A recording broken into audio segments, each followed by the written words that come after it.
Before we come to Prime Minister's questions, I would like to point out that the British Sign Language interpretation proceedings is available to watch on Parliament Live TV. We start with questions to Prime Minister.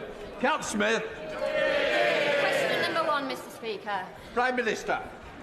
Mr. Speaker, this morning I had meetings with ministerial colleagues and others. In addition to my duties in this House, I shall have further such meetings later today.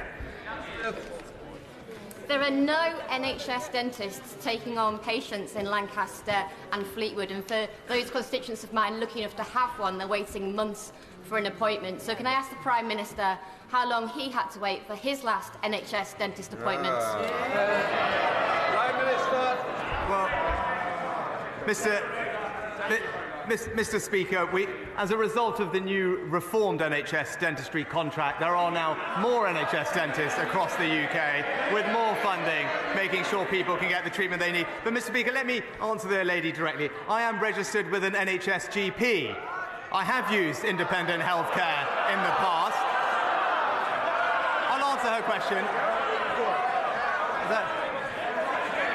I am registered with NHS GP. I have used independent healthcare in the past, and I'm also grateful to the Friarage Hospital for the fantastic care they've given my family over the years. But the truth is, Mr. Speaker, I'm proud to come from an NHS family, and that's why I'm passionately committed to protecting it with more funding, more doctors and nurses, and a clear plan to cut the waiting list. Thank you, Mr. Speaker. You are 24 times more likely to become a doctor if a parent is a doctor, 17 times more likely to become a lawyer if a parent is a lawyer, and there is a lower proportion of disadvantaged young people being admitted to degree-level apprenticeships by employers than to degrees by universities. So I warmly welcome what my right honourable friend set out last week about education and family. But does he agree with me we also need our universities, employers and professions playing their part to improve social mobility in the UK? Well, Mr. Speaker, everyone should have the opportunity to succeed, and my honourable friend is absolutely right that we all have a part to play. That's why I'm pleased the Social Mobility Commission is working to provide new information to young people about the opportunities available to them, but also a toolkit for employers so that they can also play their part in improving social mobility. We now come to the Leader of the Opposition, Keir Starmer. Thank you, Mr. Speaker. In the 13 years of the last Labour government, there were no national NHS strikes. If the Prime Minister had negotiated with the nurses before Christmas, they wouldn't be on strike. If he'd negotiated with the ambulance workers, they wouldn't be on strike either. So why is he choosing to prolong the misery rather than end these strikes? Prime Minister. Mr. Speaker, we've always been clear that we want to have constructive dialogue with the unions. That is also why, when it comes to the issue of pay, we have accepted in full the independent recommendations of the pay review bodies. But now the honourable gentleman simply doesn't have a policy when it comes to this question. If he talks about wanting to end the strikes. The question for him is simple then. Why does he not support our minimum safety legislation? We all know why. We all know why, Mr. Speaker. It's because he's on the side of his union paymasters, not patients. Mr. Speaker, when I clapped nurses, I meant it. His response to the greatest crisis in the history of the NHS is to threaten to sack our nurses. His Transport Secretary says it's not the solution. His Education Secretary hopes it won't apply in schools. His own assessments say it could increase the number of strikes. The simple truth is you can't legislate your way out of 13 years of failure. Between 2010 and 2019, before anyone had heard of COVID, Prime Minister, the number of people stuck on the NHS waiting list doubled. Why do patients always wait longer under the Tories? Whoa. This is the new year. I want to start off with the refreshed chamber, but certainly not by interruption. Prime Minister. Well, Mr. Speaker, he talks about the minimum safety legislation. Let's just talk about it a little bit further, because this is a simple proposition that no one denies the union's freedom to strike, but it is also important to balance that with people's right to have access to life-saving healthcare at the same time. Mr. Speaker, this shouldn't be controversial. This shouldn't be controversial. The International Labour Organization supports minimum service levels. They're present in France, in Italy, in Spain. Normally, he's in favour of more European alignment, Mr. Speaker. Why not now? Mr. Speaker, they've gone from clapping the nurses to sacking the nurses. It's that simple. And to add insult to injury, they're the cause of the crisis. His government commissioned a report on waiting times. He knows this. His own report says this is not a COVID problem, it's 10 years of managed decline. As a result, 7.2 million people are now waiting for treatment. He says he wants to be held to account over that. So let's be very clear. Is his promise merely to get those numbers back to where they were before COVID, that's 4.6 million, or back to where Labour had them in 2010, almost half of that? Which is it? Mr. Speaker, again, let's just start with the facts. The honourable gentleman seems to completely ignore the fact that not just in England, but in Scotland and in Wales and in many other European countries, COVID has had an extraordinary impact on health services.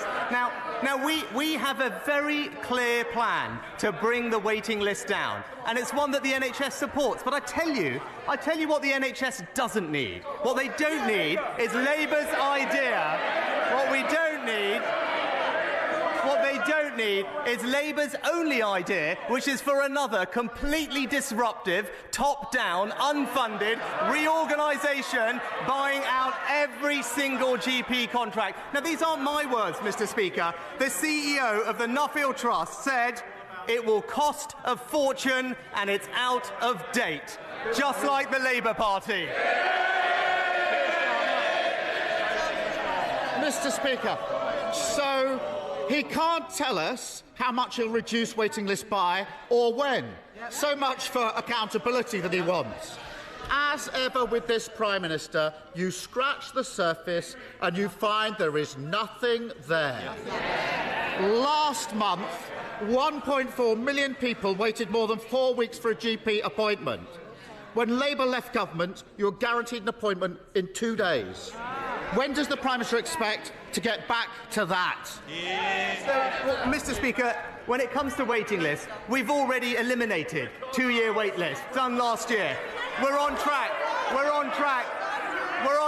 this spring to eliminate those waiting 18 months, with a clear plan to go further, to eliminate those waiting 52 weeks by next spring. And we're doing that with record funding, more community diagnostic centres, more surgical hubs and more patient choice. And that's why, Mr. Speaker, I've made tackling wait lists one of my 5 priorities. But what are his? They seem to change every single week.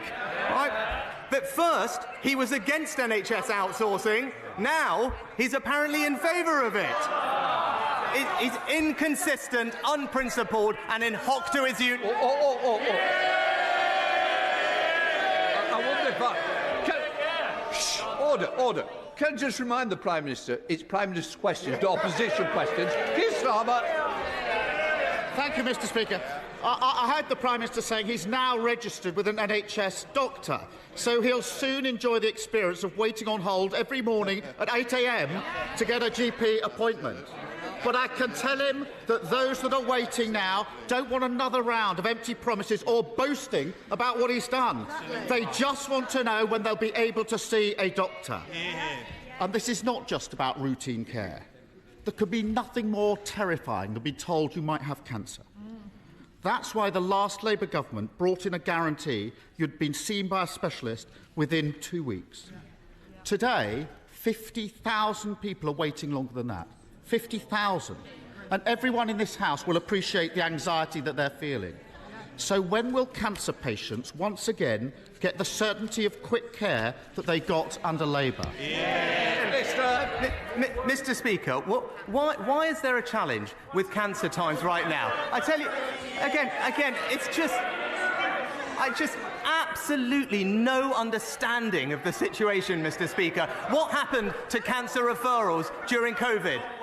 They went down by almost 2/3, Mr. Speaker. That was because of a pandemic that they went down. And by the way, if we had stayed and listened to him, we'd still be in lockdown and there'd be even more waiting lists, right, Mr. Speaker? But actually right now, there are record levels of cancer treatment as we catch up with those missed things. But he talks about what's terrifying, Mr. Speaker. What's terrifying is right now, that right now, people not knowing whether when they call 999, they will get the treatment that they need. Now, Mr. Speaker, in Australia and Canada and the US, they ban strikes on blue light services. We're not doing that. All we're saying is that in these emergency services, patients should be able to rely on a basic level of life-saving care. Why is he against that, Mr. Speaker? There's not a minimum level of service any day because they've broken the NHS.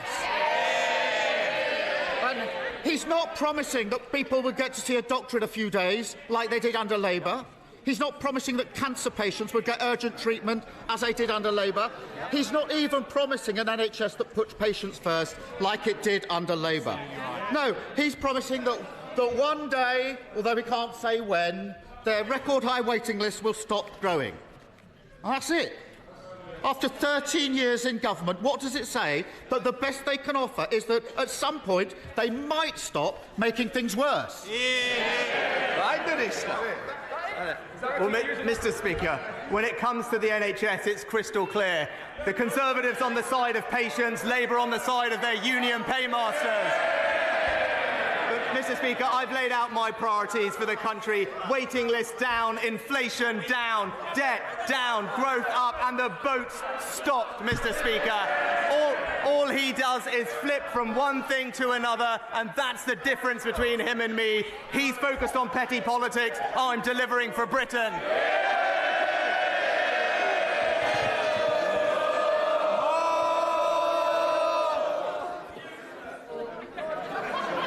Thank you, Mr. Speaker.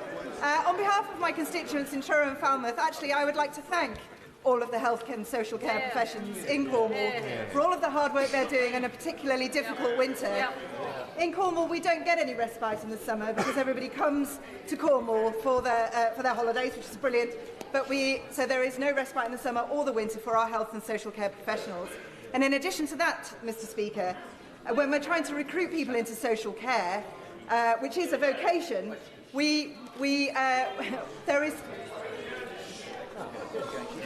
they are competing with hospitality. And I would like to ask my right honourable friend, the Prime Minister, whether he is aware of these extra challenges that places like Cornwall face in recruitment and retention.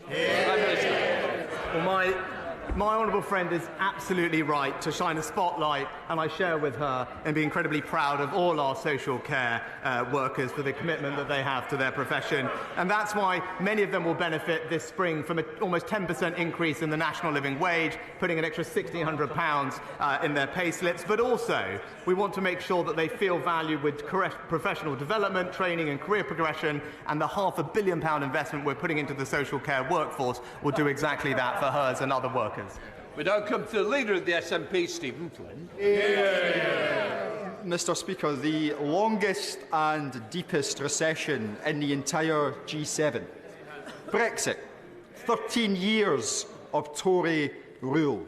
The energy price crisis, inflation and interest rates.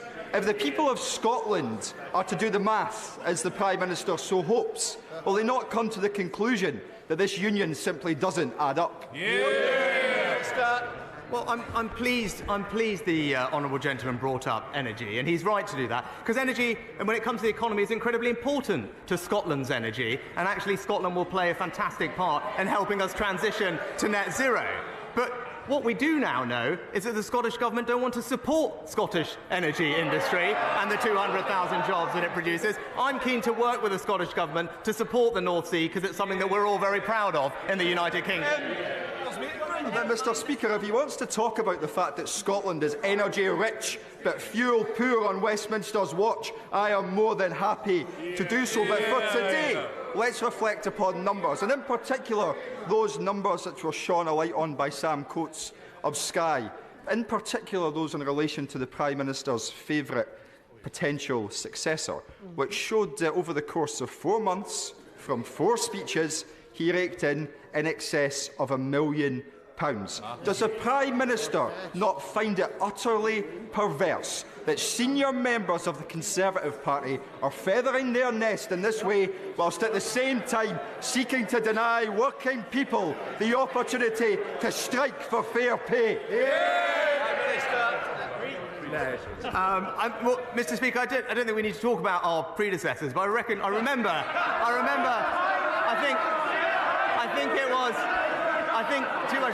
I think it was one of his predecessors that did indeed work for Russia Today, if I'm not mistaken. But what I would say is he talks about the priorities. You know, yesterday the SNP spent time talking yet more about independence at a time when we should be talking about delivering for people across the United Kingdom, focusing on their jobs, improving the NHS across the UK, in Scotland as in everywhere else. That's the kind of thing I want to talk to the Scottish Government about, and I hope that he'll work with me to do that. Thank you, Mr. Speaker. Conservative governments have a proud record of supporting the UK steel industry. So can I thank my right honourable friend, the Prime Minister, for the work that he has already done for steel. He will know that steel is a vital strategic industry. Absolutely. It is essential for everything we do, from defence to growth. So can I ask him, will he do everything he can to ensure that we're always able to make steel in this country? And does he agree with me that steel is always safest under a Conservative... Mr. Speaker, my honourable friend is a fantastic champion for the steel industry, and this government remains committed to a thriving UK steel industry. That's why our support for steel includes almost £800 million in relief for electricity costs, and steel companies are eligible to bid for up to £1.5 billion in capital grants to speed their transition to net zero steel production. Liz Saville-Roberts. And I'm sure the whole House will wish to join me in wishing all the best to Gareth Bale, the former captain of the Wales men's soccer team, who's been a national inspiration and took Wales to the Football World Cup. This Tory government attacks dedicated health and ambulance staff, but disruption from strikes is as nothing compared with the chronic disruption caused every day by their 13 years butchering of health budgets. Meanwhile, Labour's Health Secretary in Wales follows the Tory playbook, blaming patients themselves for the standards of their health. But the reality is this: health services in Wales suffer from a combination of mismanagement by Labour and a Westminster funding system which perpetuates poverty. Yeah, indeed. Levelling. Prime Minister. Far too long. The Prime Minister must have got Will you therefore commit to funding Wales in public... Prime Minister, you can't go on forever, Liz. Well, Mr. Speaker, first of all, let me join with the Honourable Lady as a Southampton fan. Gareth Bale, also a hero of mine as well, and I wish him well.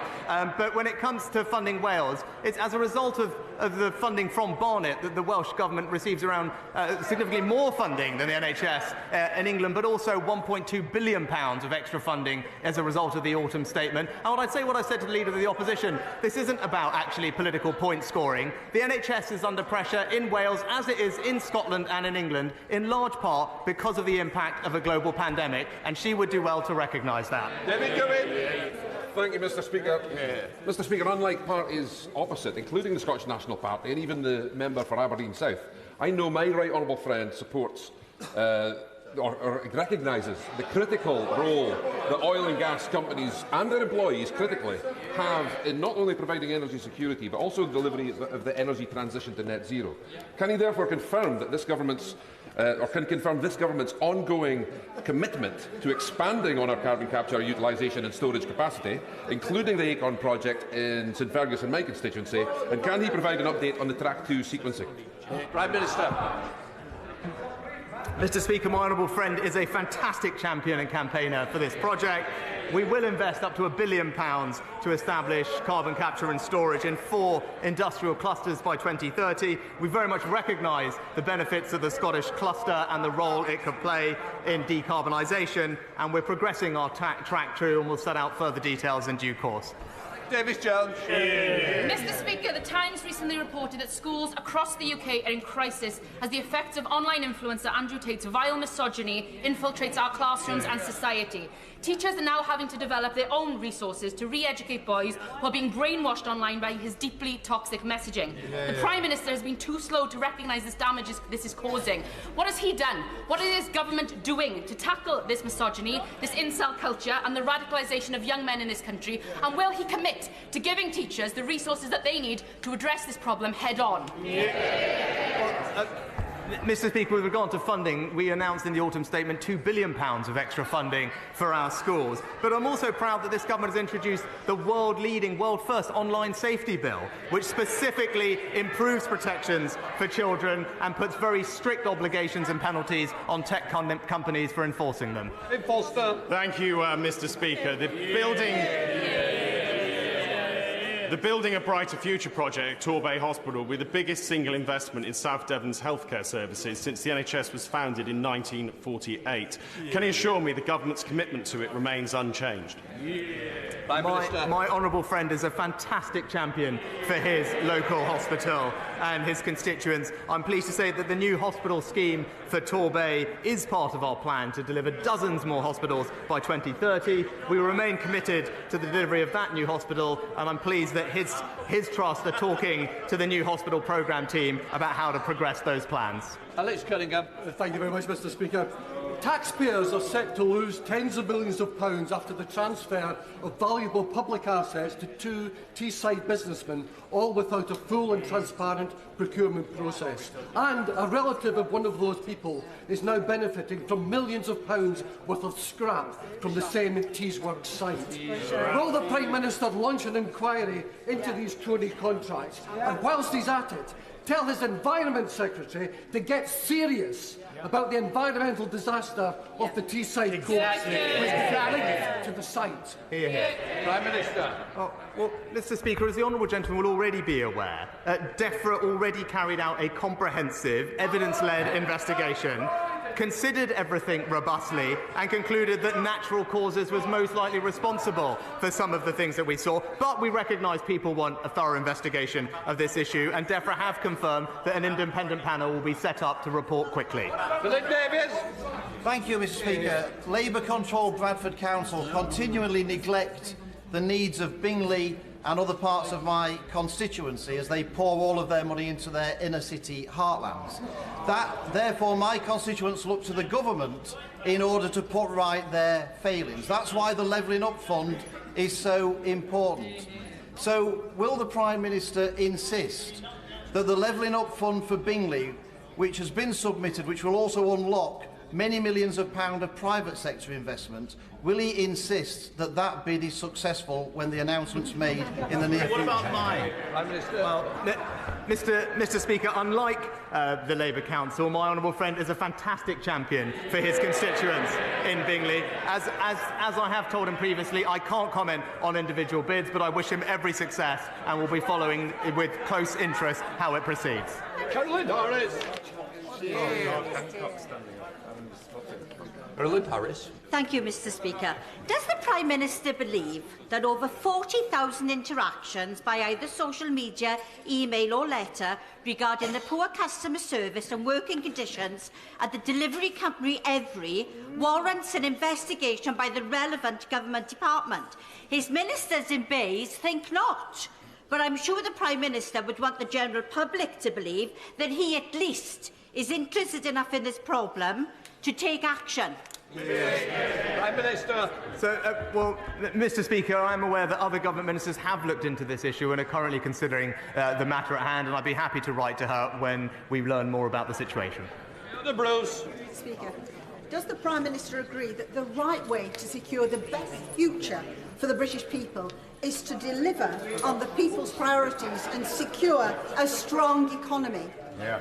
And will he confirm that he will not make any unfunded spending commitments which would rack up billions of debt, as the party opposite have done in the last week? My honourable friend is absolutely right. If we want to safeguard the future of our public services and make sure that our young people inherit a strong economy, we must be disciplined on spending and borrowing. She's absolutely right about no unfunded spending commitments. Unlike, as she says, the party opposite, at last count, £90 billion of unfunded spending commitments. It's the same old Labour, Mr. Speaker. They always run out of other people's money. Thank you.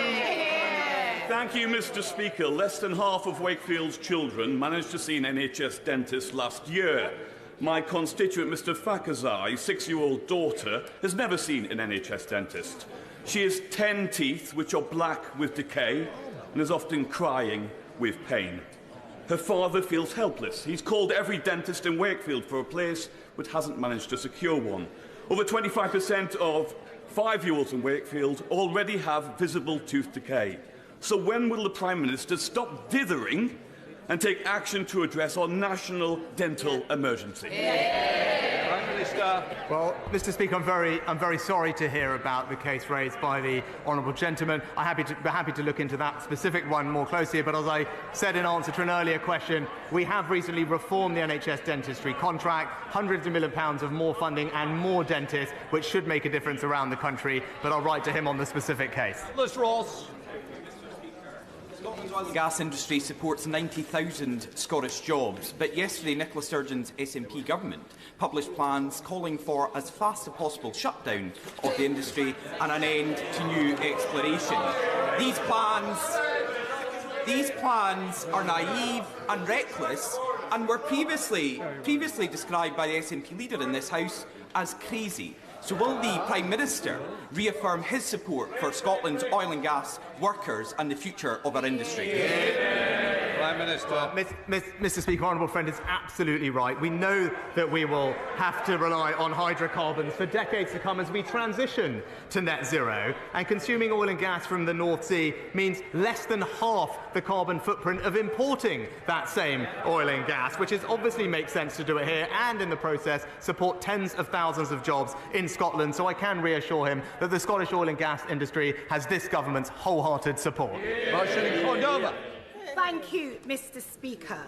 The Tory crisis in the NHS includes ophthalmology, the largest and busiest outpatient service.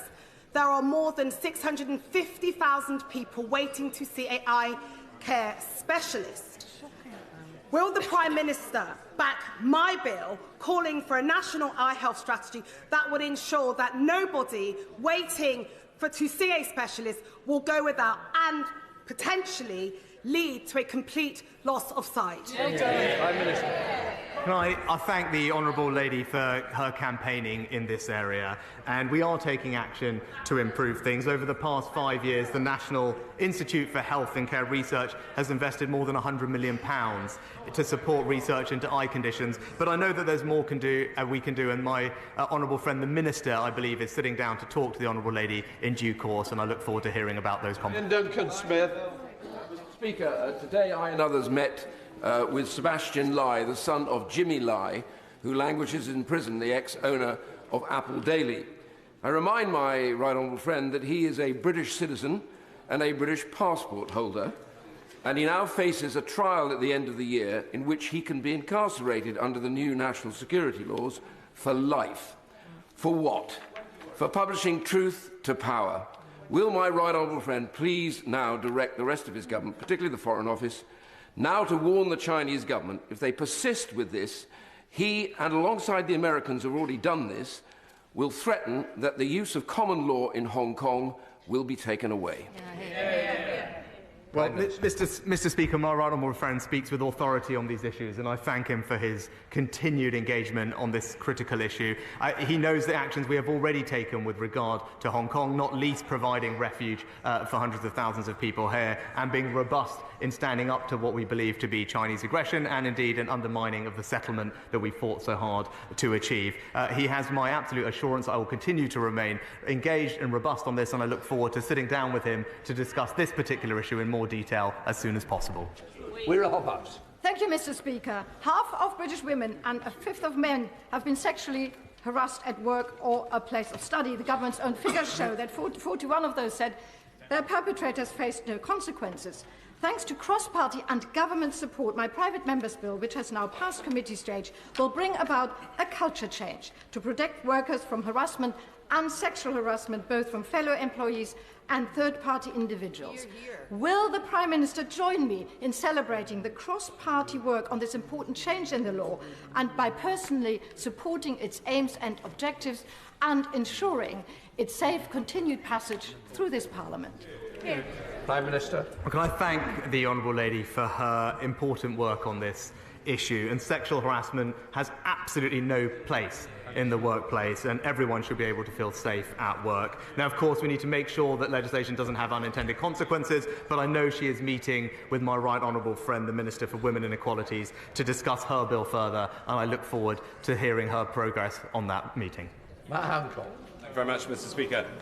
Does the Prime Minister agree with me that the disgusting anti-Semitic, anti-vax conspiracy theories that have been promulgated online this morning are not only deeply offensive but anti-scientific and have no place in this House or in our wider society? Prime Minister.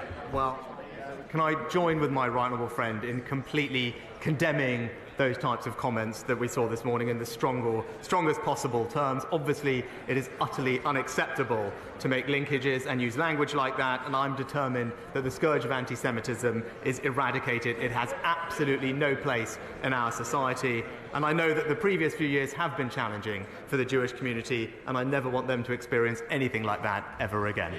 Final question, Nadia Whitten. Thank you, Mr. Speaker. Mr. Speaker, a 95-year-old constituent of mine spent 41 hours in A&E. When will the Prime Minister admit that the NHS is collapsing because of 13 years of underfunding and do something about it instead of blaming the nurses striking to save it? Prime Minister.